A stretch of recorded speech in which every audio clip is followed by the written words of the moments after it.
안녕하세요. 뉴스반장입니다.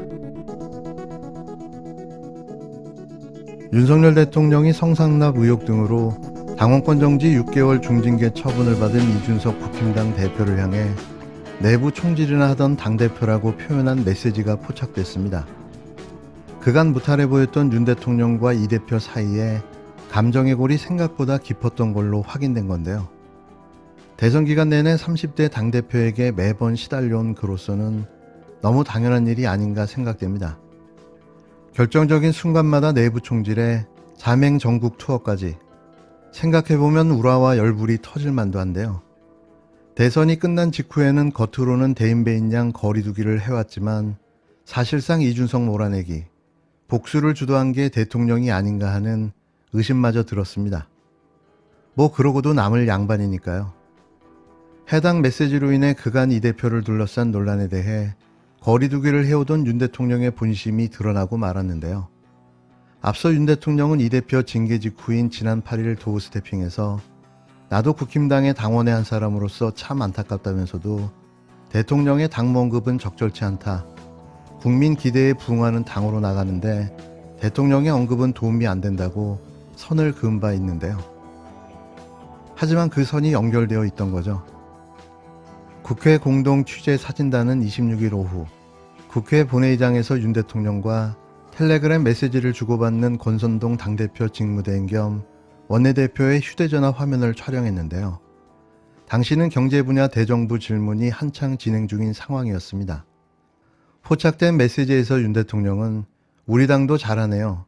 계속 이렇게 해야라며 내부 총질이나 하던 당대표가 바뀌니 달라졌습니다라고 언급했는데요.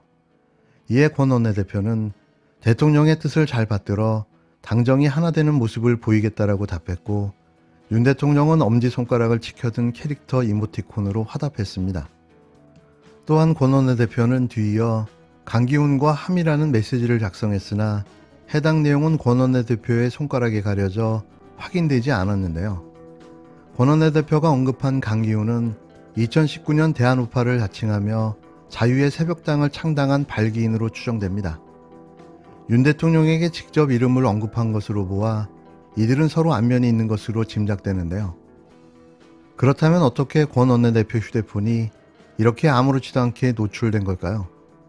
저는 고의적으로 노출시켰다고 봅니다. 이미 많은 국회의원들이 휴대폰 촬영을 당해왔던 선례가 있는 탓에 극도로 조심하고 조심하는 게 휴대폰 노출인데요. 권 원내대표는 일찍이 국감 도중 비키니 사진을 감상하다 사진에 찍힌 경험도 가지고 있습니다. 그런 그가 사진 찍힐 걸 몰랐을까요? 저는 분명히 알고 있었고 의도했다고 저는 생각합니다.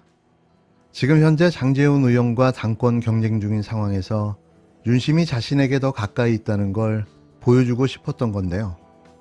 하지만 예상치 않은 대화 내용이 노출되며 그가 의도하지 않은 방향으로 사건이 흘러가 버린 거죠. 당권을 노렸던 김기현 의원을 포함한 경쟁자들의 전의를 상실케 하는 전략일 거라고도 추측되는데요. 뭐가 어찌됐던 사태는 내부 분열과 대통령이 당권까지 관여하고 있다는 비판을 피할 수 없게 됐습니다. 여기에 전국을 떠돌고 있는 이준석 대표의 분노를 자극했을 텐데요. 이후에 어떤 일이 벌어지게 될지 후폭풍도 만만치 않아 보입니다. 이게 이제 그 노련한 의원들, 선수가 많은 의원들은 일부러 노출시키는 경우가 많은데, 왜냐면 핸드폰이 어떻게 하면 노출되는지 본회의장에 이제 기자들이 들어갈 수 없고 그 2층에서 내려다보는 장소 있지 않습니까? 각도를 정확하게 알거든요. 그래서 일부러 노출시킨 것 같은데, 만약에 그렇다면 이준석 대표의 미래는 결정돼 있는 거죠. 만약에 그렇다면. 예. 이거는 소식을 취합해 봐야 되겠습니다. 앞으로 어떻게 할 것인지. 여하간 일부러 그랬느냐 아니냐가 중요한 지점인데, 물론 뭐 일부러 했다고 안 하죠. 대통령이 이준석 대표에 대해서 어떻게 평가하고 있는지 정확하게 노출이 됐기 때문에 미래는 결정돼 있다. 논란이 거세지자 권 원내대표는 이날 오후 페이스북을 통해 이유를 막론하고 당원 동지들과 국민들께 심려를 끼쳐드려 죄송하다는 해명글을 올렸는데요. 해명 내용이 너무 황당하고 어이가 없어 생략하겠습니다. 혹시 궁금하신 분은 권 원내대표 페북을 참조하시면 되는데요. 요즘 권 원내대표의 잦은 실수가 계속되고 있습니다. 막가파식 9급 7급 공무원 발언부터 사적 채용 아무 문제 없다 발언, 장제원 의원과의 불협화음, 강릉시 친인척 일감 몰아주기, 그리고 핸드폰 메신저 노출까지 오만과 독선, 그리고 과욕이 불러온 사태들입니다. 계속 또 놔두면 더 큰 사고도 칠 듯 보이는데요. 더 두고 보시죠. 북송만 승인했지 강제 북송을 알고 승인한 건 아니지요.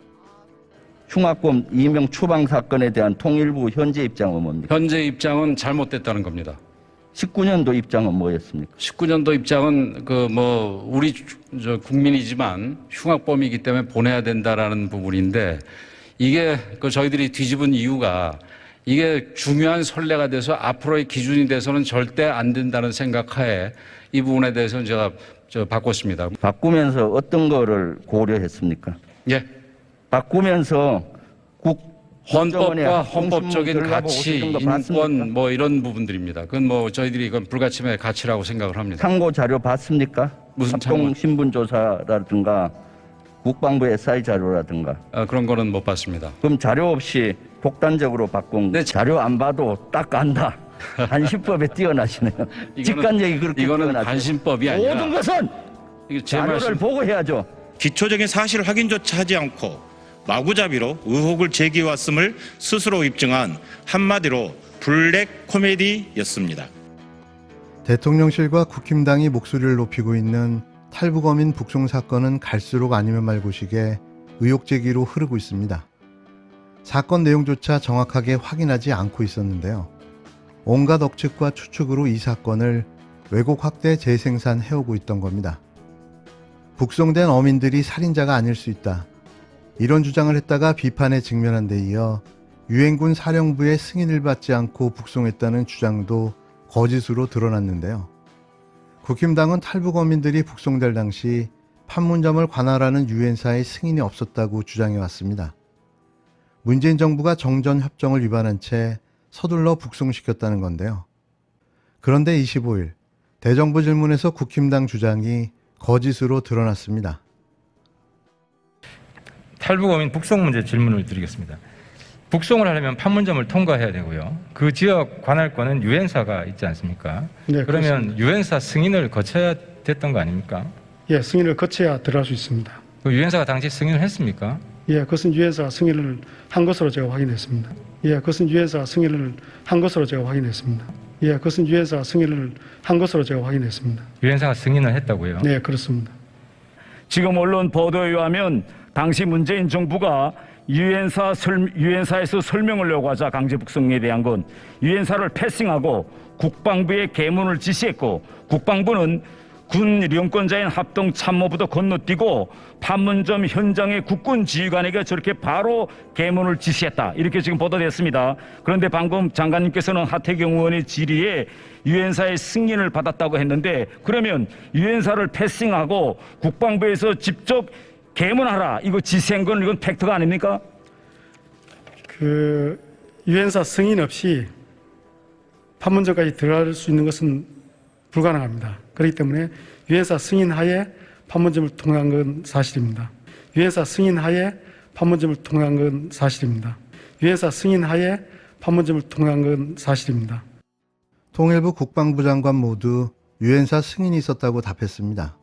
국힘당뿐만 아니라 통일부나 국방부도 문제라는 지적이 나오는데요. 어민들이 유엔사의 승인 없이 북송됐다는 보도가 나온 건 지난 21일. 통일부나 국방부는 기사에 대한 수정 요청이나 반박 자료 없이 내내 침묵을 지키다 25일 대정부 질문이 나오자 사실을 털어놨다는 의혹을 받고 있습니다. 국방부는 소관부처가 통일부여서 입장을 내지 않았다고 말했는데요. 권영세 통일부 장관은 유엔사가 강제 북송인 줄 모르고 승인했다고 애둘러 설명했습니다. 북송 승인이 또 강제 북송으로 말바꾸기가 시작된 거죠. 앞전에 들으셨겠지만 그는 아직도 자료 검토조차 하지 않고 있었는데요. 궁예를 능가하는 관심법을 가졌나 봅니다. 하지만 민주당은 무리한 북풍몰이이자 코미디라고 비판했는데요. 탈북자로부터 들었다며 북송 어민이 살인자가 아니라고 주장한 데 이어 유엔사 패싱까지 거짓으로 드러나면서 북송과 관련된 국힘당 주장들은 신뢰에 타격을 입고 있습니다. 한마디로 허위 가짜 조작이자 공작이라는 거죠. 윤석열 대통령실이나 주요 정부 관계자들이 익명의 뒤에 숨어서 정부 관계자 발로 카더라라는 소식을 흘리고 있습니다. 하나하나 확인해 보면 다 사실이 아닌 걸로 드러나죠.